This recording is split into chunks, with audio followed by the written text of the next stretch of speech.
Hola, vamos a ver ahora un trabajo que tiene que ver con...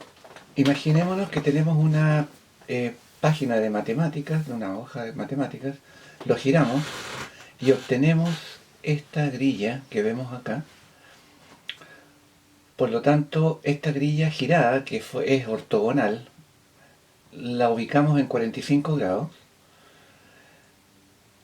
y vamos a empezar a construir una forma basándonos en las diagonales. Recorremos estas líneas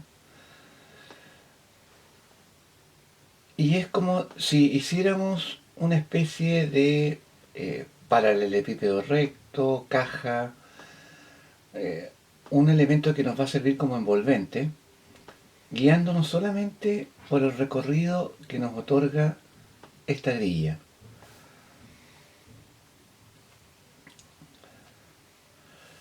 La, la estructura inicial es esto, lo que vemos, es una suerte de caja. La idea es que podamos agregar o quitar elementos. Hablábamos en la pauta de que esta caja ojalá o esta construcción tuviera dos niveles de altura. Por lo tanto le vamos a agregar una pieza, en este caso, que hace que suba el nivel de esta construcción o esta pieza arquitectónica. Si nosotros vamos quitando ahora elementos que están dentro de la estructura, empezamos a ver el objeto con sus formas más puras. Entonces, por lo tanto, imaginemos que a esa misma figura le hacemos una suerte de calado. Voy a bajar algunas líneas verticales apoyándome en la grilla. Voy a rescatar un plano por detrás como si tuviera, ¿no es cierto?, una incisión, el plano. Y ahí tengo que hay un espacio que se ve adentro de esta caja como si le hubiera sacado una pieza. Eh, Imaginémonos que el objeto está compuesto de formas ortogonales, visto desde arriba. ¿Qué pasaría si agregáramos una pieza que bajara en una diagonal, por ejemplo? Sería algo así. Entonces ahí se empieza a ver más el sólido de esta figura que está complementada con un plano que baja en diagonal. Le borro, por ejemplo, esa línea y ese plano se ve más completo. Además, podríamos agregar una pieza que saliera fuera de esta caja y por lo tanto le vamos a adosar una pieza extra, con lo cual ya se ve una estructura que ya no es tan dura, se mueve en diferentes direcciones. Lo que vamos a ver a continuación tiene que ver con que si yo lo dibujara, lo mismo, más o menos, el equivalente a esto, si yo lo dibujara visto a un nivel más rasante, como si estuviera yo a nivel de piso, vería más o menos lo que vamos a dibujar a continuación, como una especie de elevación, ¿no es cierto? Un elemento que sale hacia afuera, que está adosado, algo así, con su saliente también. Imaginémonos que dibujamos la diagonal, por lo tanto armamos una elevación y el tema que lo que nos interesa es cómo vamos a hacer para que esto se vea coherentemente iluminado. Entonces imaginemos a continuación que tenemos el Sol como un elemento gigantesco.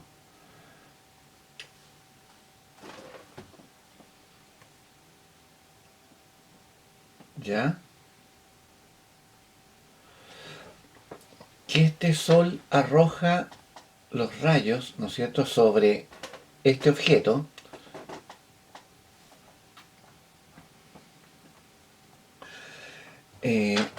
vamos a ver que este sol, ¿no es cierto?, ilumina el objeto en un ángulo que son 45 grados. Si aplicamos una vertical y medimos la orientación de los rayos, vamos a ver que se propagan en 45 grados. Que sería semejante a que si yo lo viera ahora en la isométrica.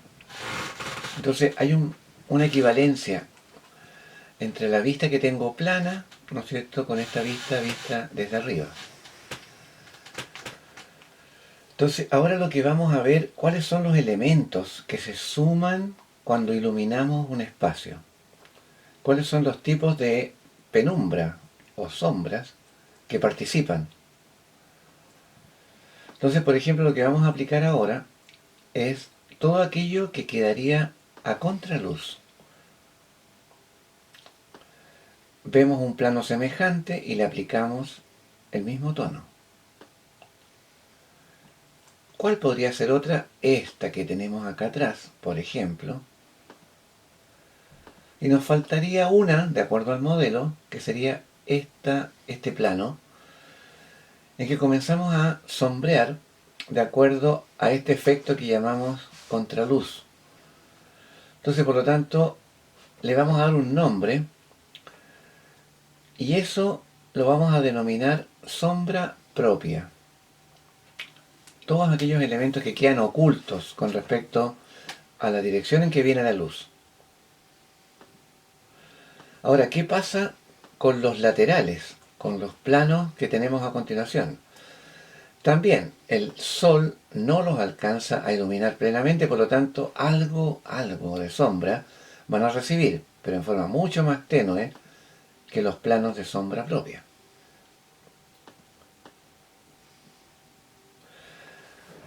Entonces, por ejemplo, vemos ese plano en diagonal y no es igual a un plano que cae en vertical, es un plano intermedio, por lo tanto también le aplicamos una pequeña dosis de sombra, pero mucho más liviana que los planos que tenemos como laterales. Entonces también tenemos un elemento que está al fondo, que está escondido, pero es semejante a nuestros planos laterales, por lo tanto lo voy a iluminar inicialmente, o lo voy a sombrear, perdón, con el mismo tono que tienen nuestros planos laterales, ¿ya? Todos esos planos que estoy mostrando, ¿no es cierto?, son semejantes. Y lo vamos a denominar con el nombre de media tinta o medio tono, ¿ya? Incluyendo el plano en diagonal que también descansa en un lateral.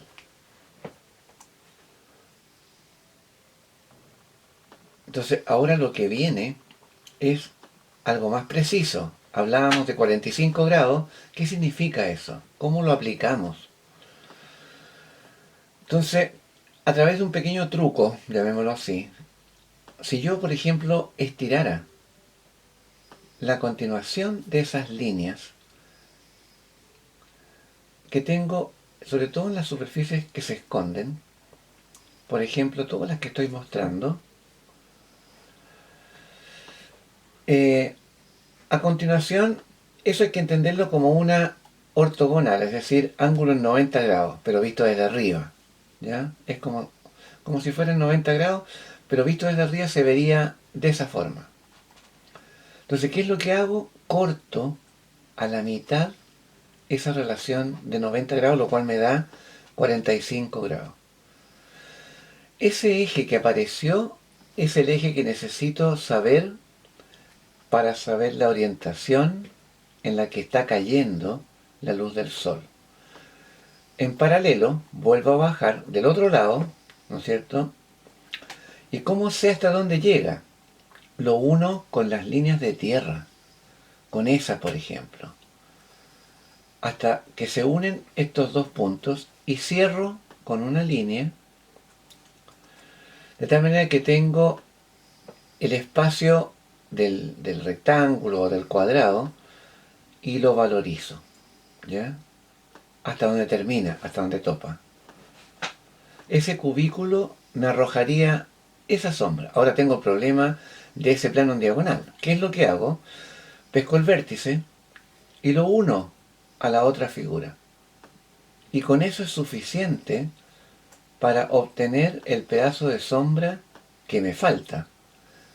El triángulo entonces queda botado abajo y me define la figura completa, cayendo sobre esa terraza, ¿ya?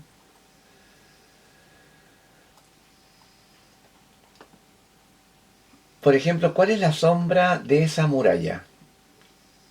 Tengo la línea estirada, aplico el ángulo en 45 en paralelo al que tengo en el otro lado, y topando el piso, uno los dos puntos. Hago lo mismo del otro lado, y como yo sé que las sombras se proyectan en forma paralela, uno con una línea, y ahora puedo valorizar y cerrar el tramo de esa sombra que está en el piso. Acá ahí hago lo mismo, vuelvo a bajar con una paralela. Todas esas líneas son paralelas entre sí, porque el sol baja con la misma intensidad. Ahí se unió, por lo tanto se va a ver más pequeña. La intersección entre línea de tierra y el eje que viene bajando determina la distancia o la forma que va a tomar esa sombra. Entonces, ¿qué es lo que hago? Relleno a continuación. Me queda el espacio, ese espacio calado, que es como un nicho. Vuelvo a utilizar la misma, la misma forma de bajar las sombras y fíjese lo que ocurre. Ahí se produce una segunda sombra, que es como una transparencia, sobre la sombra que ya teníamos. Y eso le vamos a dar un nombre. Ese fenómeno lo vamos a llamar la rasante. Es importante esta sombra, es la única sombra que nos indica plenamente desde a dónde viene el sol. Las otras se borran. Por lo tanto, nos sirvió solamente para saber los tamaños y el ancho de la sombra. La rasante deja una huella que indica de dónde viene el sol, ¿ya? Y cuál es su ángulo. Tenemos que aquellos elementos que quedan plenamente iluminados, les vamos a dar otro número. Esto le llamamos luz propia. ¿Por qué? Porque no está siendo intervenido. Hasta ahora tenemos 4 elementos y lo que habíamos visto, que era lo que arrojaba en el piso, por lo tanto, perdón, esto se llama sombra arrojada, porque tenemos la sombra propia y la sombra arrojada, que es la que se deposita en la superficie de piso.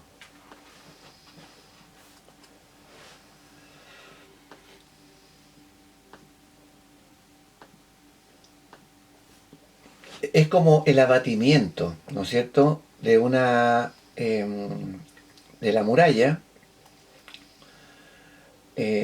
Lo que bota hacia el piso es lo que llamamos entonces sombra arrojada. Entonces, imaginémonos lo siguiente, volvamos al esquema. El pedazo que queda tapando, ¿no es cierto?, es lo que se va a proyectar en el piso. Esa es su equivalencia a una elevación. acá tenemos adentro de ese nicho esa sombra que quedó en ese espacio, y ahí tenemos más o menos completo el ejercicio.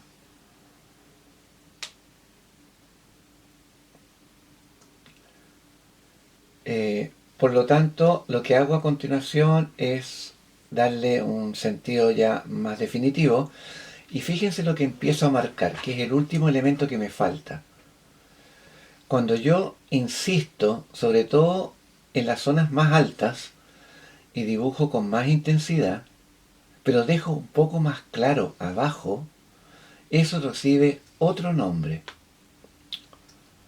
Entonces le vamos a otorgar otro número a ese efecto. Tenemos 4, 5 y este sería el sexto elemento, que se llama el concepto de rebote o reflejo. ¿Ya? Y el reflejo lo vamos a ver ahora abajo en un esquema más específico, para que veamos por qué se produce. Si yo tengo un objeto básico, una caja, y lo tengo suspendido en una superficie que lo contiene, ¿no es cierto?, que sería su piso, veamos lo que sucede cuando viene la luz. Si la luz viniera igual que en el anterior, de la misma manera, esos dos volúmenes se unen inicialmente en una penumbra, en una zona de penumbra. De los dos, el que sabemos que queda más aislado y menos afecto a la luz es el que está detrás, ¿no es cierto? El que tiene sombra propia. Vendría a ser ese su efecto. La media tinta, ¿no es cierto? Vendría a ser el equivalente a eso. Y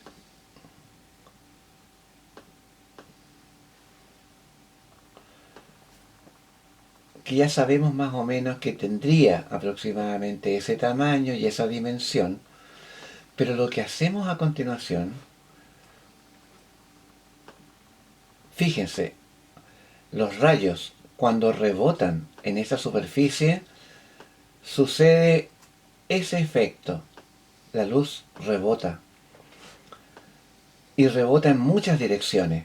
Entonces, por lo tanto, eso hace que se produzca debajo del objeto una suerte de efecto de pequeña luz dentro de la sombra. Y a su vez, para separarse, valorizamos un poco más en la orilla del borde de la sombra.